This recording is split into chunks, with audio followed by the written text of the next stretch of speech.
Erika Kirk was having an affair, Charlie hired a private investigator to kind of follow her and see what was going on, and then he took her out of the will. I'm so glad he didn't suffer.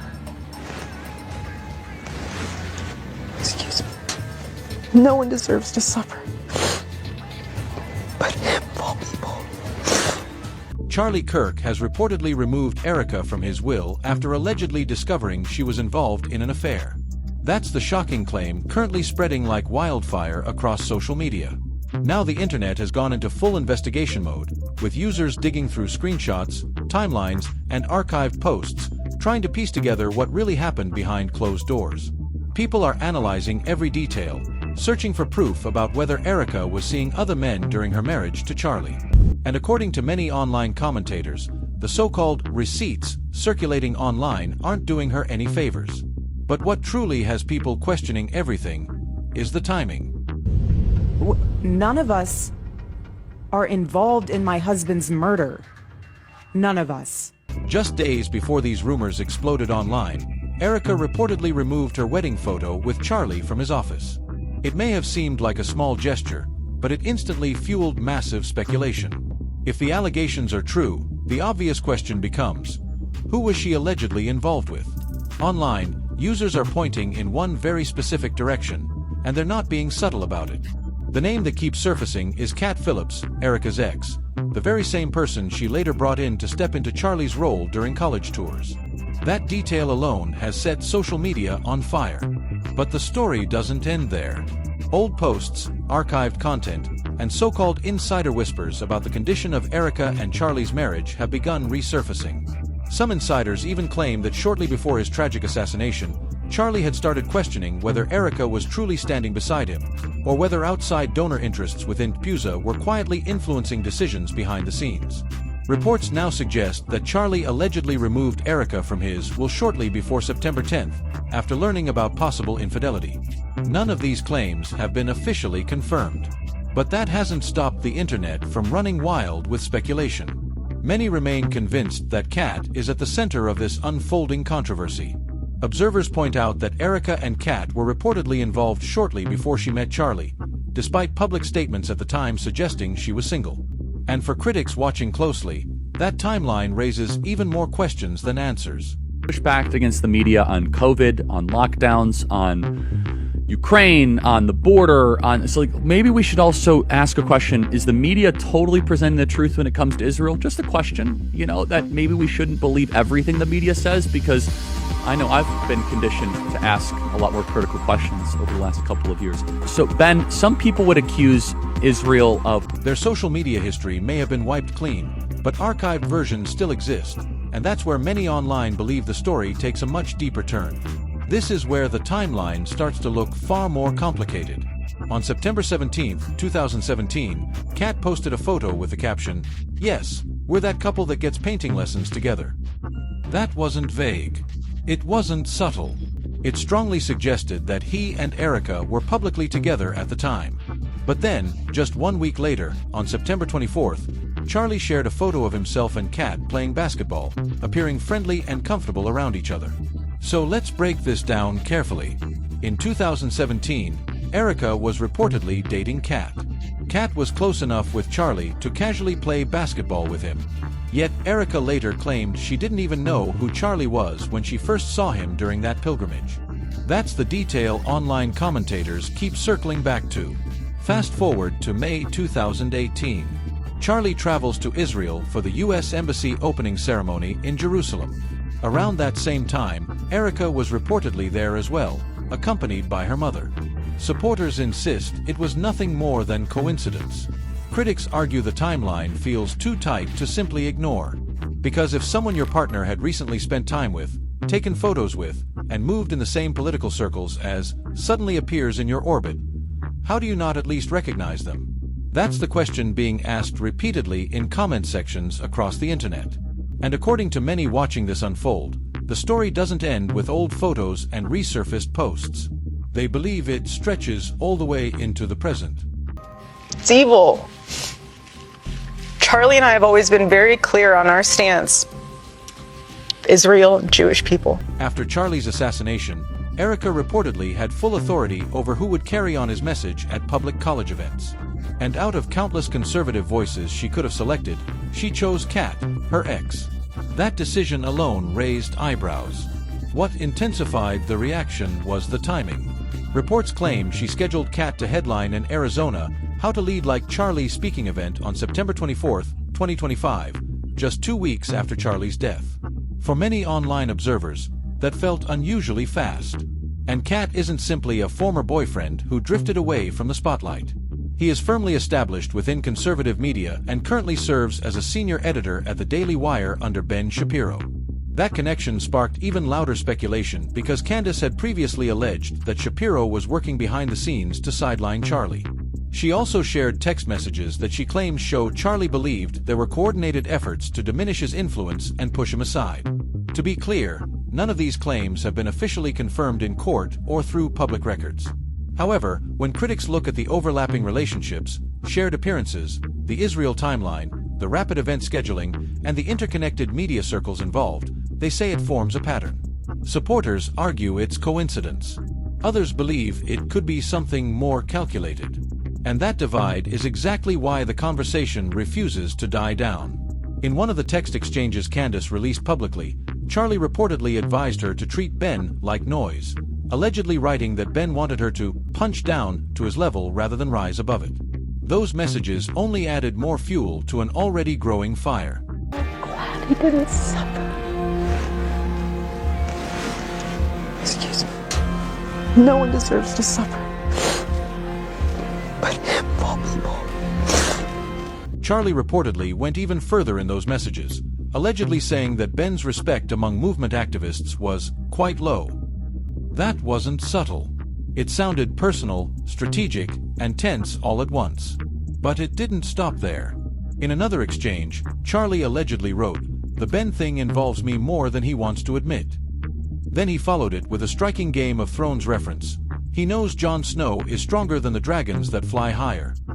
That single line sent the internet into full decoding mode, with people dissecting metaphors and trying to figure out exactly who was being compared to whom. According to Candace's account, both she and Charlie believed Ben viewed Charlie as a serious threat.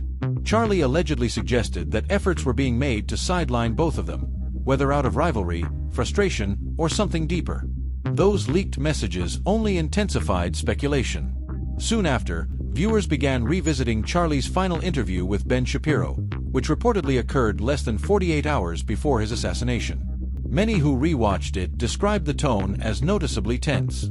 Instead of agreeing with Ben's points, Charlie reportedly pushed back forcefully, challenging several arguments head-on. He even began raising difficult questions about foreign influence in U.S. politics, and some viewers felt the energy in the room shifted almost immediately. Certain online commentators claimed Ben appeared visibly irritated. Others insist that interpretation is purely subjective. But the connections didn't stop there. Kat, who works directly under Ben Shapiro at the Daily Wire, later became the individual Erika selected to step into Charlie's role at major college events. That overlap alone reignited debate. Critics argue the ties are too close to ignore. Supporters counter that it's simply how professional networks function within conservative media circles. And just when it seemed the story couldn't get any more layered, yet another angle began resurfacing online. Send him the picture of Cabot Phillips, and he says, yes, that's the person I remember being at the base.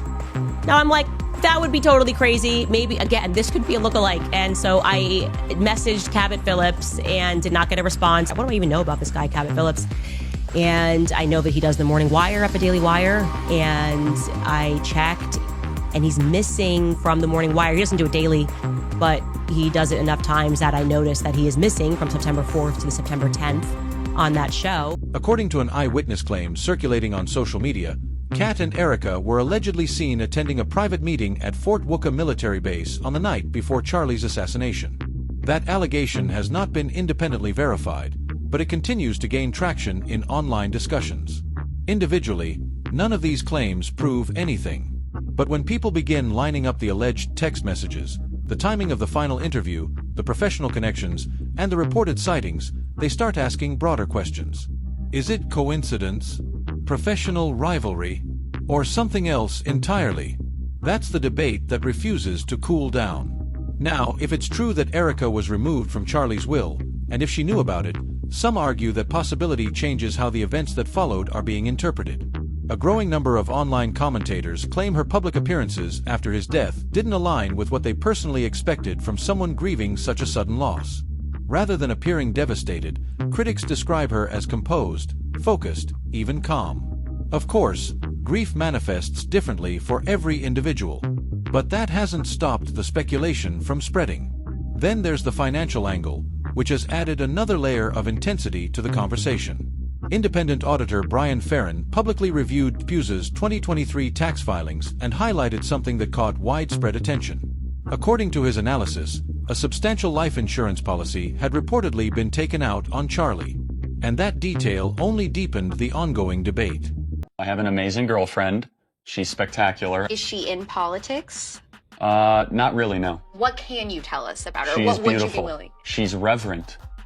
She's a reverend? I didn't know this about her. She's reverent. Oh. I was like, wait, this is new. I don't know if we'll want to keep that or not. Oh, you better keep it. What's an example? What do you mean? She's prayerful. She believes in God. She's a great person. She believes in other people. She always thinks of other people before herself. She's very fun. And honestly, I'm so blessed to be able to have her. An LLC identified as GGLF reportedly paid annual premiums totaling around $350,000 for the policy. That's not a minor plan, that's substantial coverage. This is where online commentators began running the numbers. For someone in their 30s, described as healthy, a non-smoker, and a non-drinker, premiums at that level can sometimes indicate a very large death benefit, with industry estimates often placing policies in the $20 million to $50 million range under similar circumstances. That projected range is what continues to circulate across forums, live streams, and discussion threads. But here's where the situation becomes more complicated. While non-profit tax filings are public records and can be reviewed by anyone, specific details about any potential insurance payout, if one occurred, are not publicly disclosed. The exact benefit amount, the structure of beneficiaries, and who ultimately received any funds are not visible in the accessible documents. And that lack of publicly available detail is precisely what keeps the debate alive. To be clear, no official records have confirmed any wrongdoing. Any discussion about payouts remains speculative. However, when some observers combine the reported changes, the size of the alleged policy, and the unanswered financial questions, they believe there may be more beneath the surface than what is currently known. Whether that interpretation is justified or simply the result of online momentum is still being debated. But one thing is certain, the financial dimension has now become part of the broader conversation, and it doesn't appear to be fading anytime soon. What do you miss most? How are his parents doing? Because his parents are private. We saw them for the first time at the funeral. Yes. You did such a beautiful job there. How are all of y'all doing? You talk a little bit about the kids, but how's your mom doing? I mean, I know she's devastated for My you. mom is Charlie and my mom. Well, Charlie's family's there. Everyone's hanging in there. We're doing the best to be expected. My mom and Charlie, they were best friends. I would always say that Charlie was her favorite child. But the thing that was so special about our Sabbath dinners was that it wasn't about religious. Many people online assume that if a payout occurred, Erika would likely be the primary beneficiary. On the surface, that assumption makes sense. She was Charlie's widow. That alone wouldn't be unusual. What continues to raise questions for some observers isn't simply who the beneficiary might be. It's the timing and the structure of the policy itself. Did Charlie personally arrange the coverage? Or was it established through organizational channels without him directly managing the finer details? That's where speculation begins to intensify. Then the situation grows more complex. Reports indicate that in mid-2024, TPUSA transferred $350,000 to the same LLC associated with the policy. Financial analysts reviewing public filings have suggested the payment may have been part of what's known as a split-dollar life insurance arrangement. In simple terms, that structure allows an organization to pay premiums on behalf of an executive, receive reimbursement after the insured's passing, and then distribute the remaining benefit to the named beneficiary. On paper, it's a legal mechanism commonly used in executive compensation packages. However, Critics argue that the optics feel heightened given the broader controversy surrounding the situation. While many assume Erika would be the beneficiary, no official payout documentation has been publicly confirmed. This is where emotions online begin to escalate. Despite the reported insurance policy, Erika has continued public fundraising campaigns, paid speaking engagements, and events tied to Charlie's legacy. Critics point to memorial-related merchandise sales and signed fundraising letters encouraging supporters to donate further to Turning Point. Supporters counter that she is simply preserving and continuing the movement he built. The divide is sharp. When people line up the alleged affair rumors, the Cat Phillips connection, resurfaced timelines, the removed wedding photo, the insurance structure, and the ongoing fundraising efforts, they see a narrative that feels larger than any single detail. Some argue that if Charlie truly removed Erika from his will, it may suggest he was reassessing personal matters behind the scenes. Others insist that conclusion is built purely on speculation layered over coincidence. At the end of the day, none of these allegations have been proven in court. But the questions continue to grow louder. And when unanswered questions intersect with money, politics, and personal relationships, public debate rarely fades quietly. So what do you think is really happening here? Share your thoughts below. If you found this breakdown insightful, don't forget to like, subscribe, and share with others following the story.